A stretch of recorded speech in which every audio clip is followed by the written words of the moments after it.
que esse conteúdo é de qualidade. Então, para quem está chegando agora, a ideia vai ser essa: como você começar a apreciar um café especial com qualidade, como você passar dessa jornada do café tradicional extra forte, que eu tenho certeza que todos vocês, ou a grande maioria, começou por ali, né? A gente tem uma cultura no Brasil que está começando agora a entender o que é café de especialidade. Então, vou tentar trazer para vocês a minha visão, o que eu acho hoje, depois de estudar aí desde 2016, café de especialidade, o que eu acho, qual o caminho mais fácil, qual o caminho menos frustrante, sem traumas, de você conseguir fazer essa migração, né, do café tradicional extra forte, que tem um perfil muito específico, e a gente vai falar sobre isso, até os cafés de especialidade, que já é um café mais refinado, um café mais complexo, com notas sensoriais diversas e infinitas. E então o papo de hoje vai ser esse. Se tiverem perguntas específicas quanto a isso, vocês vão trazendo aí no chat, que eu vou lendo, e conforme um assunto for surgindo, eu vou abrindo para perguntas também. Fechou? Então, a primeira coisa que eu preciso que vocês entendam são as categorias de café, né? Muita gente começa ali do tradicional extra forte, que hoje eles foram meio que unidos numa mesma categoria pela BIC. E só a título de curiosidade, normalmente a única diferença entre o tradicional e o extra forte é que o extra forte ele é torrado a uma temperatura um pouco mais alta ainda do que o café tradicional. Então, assim, uma das coisas que eu discordo da BIC, vocês sabem que eu tenho um contato bem próximo com a BIC, mas uma das coisas que eu discordo é eles tentarem evitar esse discurso de hierarquização das categorias. Mas para mim é um fato, as categorias têm uma hierarquização porque umas possuem mais defeitos do que outras. Então, só para vocês entenderem essa hierarquização na minha cabeça. Tradicional extra forte, depois você tem o superior, que apesar do nome, ele é só uma categoria acima do tradicional extra forte.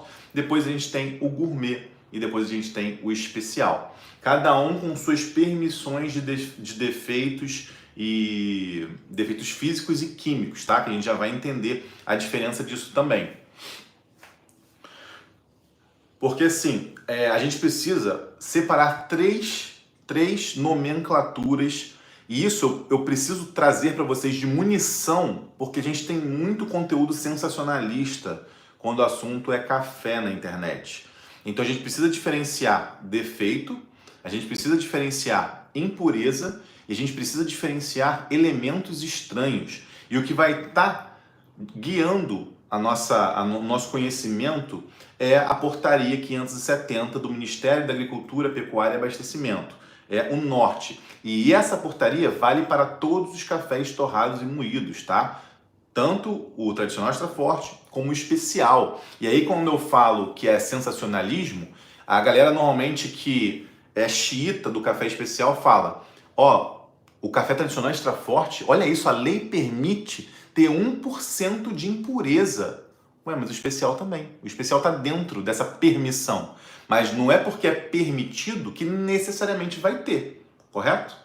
Então temos que entender também que são protocolos diferentes, né? Quem define do tradicional extra forte até o gourmet é a BIC, quem define o café especial é a SCA.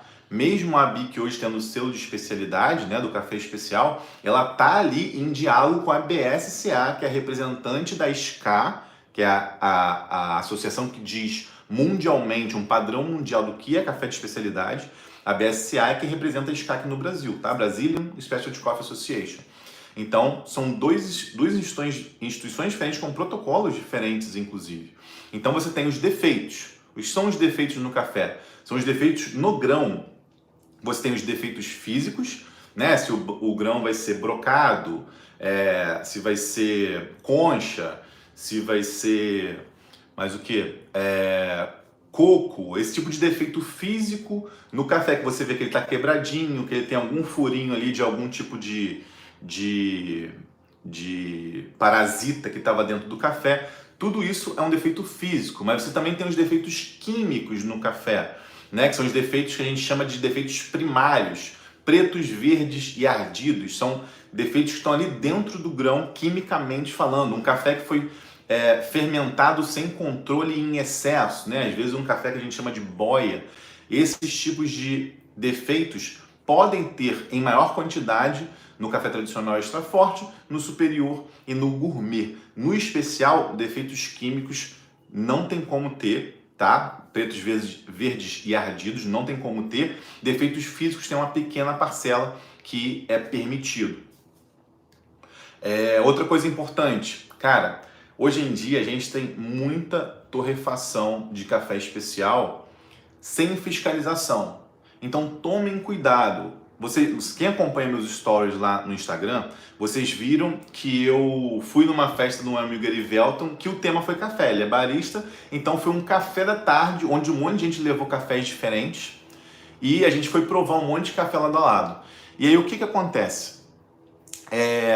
Tem um monte de torrefações que chegam e começam a usar esse termo cafés de mercado, generalizando e colocando tudo num balaio só como sinônimo de café de má qualidade. Mas, cara, isso pra mim é no mínimo incoerente, porque café de mercado, no mercado, vários mercados aqui onde eu moro, por exemplo, já tem café especial.